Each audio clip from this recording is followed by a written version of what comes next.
Hello សួស្តីអ្នកគ្នាឥឡូវនេះមកសម្រាប់ពីការវឹកហាត់ទៅដើរសម្ភារបងប្អូនយើងតិចតោះយោបងប្អូនអ្នកគ្នាមើល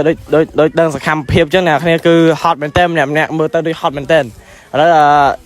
បែកកាមេរ៉ានេះតិចឥឡូវយើងចាំមើលយើងអត់មើលទាំងអស់គ្នាទៅធ្វើសម្ភារគាត់ទាំងអស់គ្នាថាមានអារម្មណ៍បែបមិនដែរបាទសួស្តីបងបាទសួស្តីបងនៅពេលដែលយើងហាត់ចប់អីចឹងមានអារម្មណ៍មិនដែរ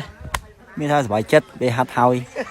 តើនៅពេលដែលយើងហាត់ហើយតើយើងយកបានចំណេះដឹងមិនដែរប្រហែលភាគរយដែរបាន100%អូប្រហែលខ្លាំងមែនតើហើយបងមានសំណពរដល់បងប្អូនយើងដែរចង់និយាយថាទៅមិនការសម្ភាររបស់ខ្ញុំគឺអត់មានន័យឥឡូវយើងទៅសម្ភារទៀតឥឡូវសូមសម្ភារទៅដល់បងជ្រុកសួស្តីបងសួស្តីអូនការសម្ភាររបស់ឯងគឺមានន័យហើយអត់មាននិយាយមកជ្រុកម៉ែអូបងវិជ្ជណាបាទសួស្តីតែឥឡូវនេះយើងមានសំណួរមួយសួរចោតទៅគាត់នៅពេលដែលយើងហាត់ចប់មានអារម្មណ៍បែបម៉េចដែរមានអារម្មណ៍ថានៅកណ្ដាលថ្ងៃក្តៅដល់ពេលនៅលប់ជាក់យើងសួរវាបែបម៉េចឥឡូវយើងសួរសម្ភារបន្តទៀតខ្សែមាត់ចាក់ឥឡូវសួស្តីឆាន់ខ្សែសួស្តីមានអារម្មណ៍មិនដែរពេលហាត់ចប់សប្បាយចិត្តបានចូលមកលប់សប្បាយចិត្តមកសប្បាយចិត្តថាម៉េចអើយអ្នកលេងសង្ក្រានលេងទៅយកបាច់ផុសឥឡូវយើងសួរតទៀតសួស្តីមេវៈហើយមកចឹងប៉ានឡើយអីមានអារម្មណ៍មិនដែរមើលរវល់គេសម្ភារស្អីស្រួលសួស្តីឥឡូវយើងសម្ភារតទៀតឡូមកតាសួស្តីមានអារម្មណ៍មិនដែរពេលយើងហាត់ចប់មានអារម្មណ៍ថាសុបាយព្រោះបានអង្គុយមលុបនិយាយគ្នាមួយបងប្អូនហើយថ្ងៃស្អែកមិនថ្ងៃស្អែកទេពេលហាត់ចប់ពេលល្ងាចហ្នឹងតើមានកម្រងតាណាដែរមានតាណាមកតលេយោសួស្តីស្មៃមានអារម្មណ៍មិនដែរពេលហាត់ចប់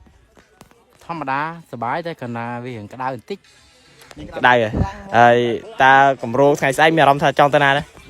ស្អែកទៅរកអស់ផឹកប៊ីយ៉ាណូមិនចេះដែរចឹងស្អែកអត់ទៀងខែអ្នកកេះអីម៉មប្រាក់ខែហ្នឹងតុកហ្នឹងឬក៏ផ្សាយផ្ទះប្រាក់ខែនេះចាយមិនតាន់អស់ឥឡូវលុយថ្មីចូលចិត្តមកដល់ទៀតហ្នឹងគិតមិនតែសួរតទៀតនៅស្នាក់ដេកនេះសួស្តីទៅហុយទៅមិនសួរទៅនិយាយទៅហុយនិយាយម៉ាត់មើលថៃនិយាយជូតជាតិម៉ាត់មើលនិយាយជូតជាតិម៉ាត់ក្រតាប់មិនទិញកងអានេះខ្លាយ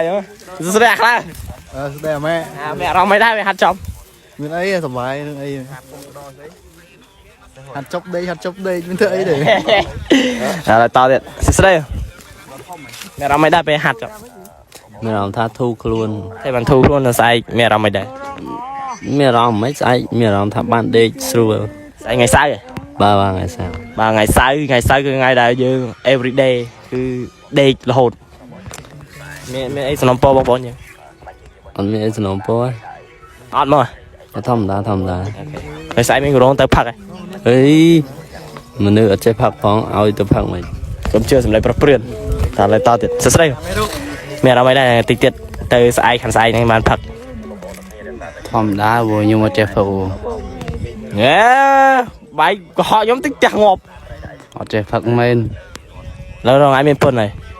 នៅកំឡោះនៅកន្លោះគឺគាត់នៅកំឡោះបាទតែប្រពន្ធមួយឯងទេនៅកន្លោះហើយពេលតអូនហ្នឹងបើចេញទៅប្រពន្ធគាត់ឃើញហ្នឹងហើយត្រូវហើយតែយើងទៅសម្ភារតទៀត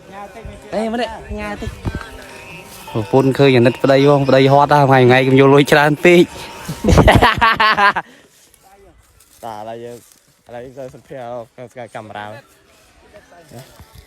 ហើយគេធ្វើកាមេរ៉ាយកវិញមិនចង់និ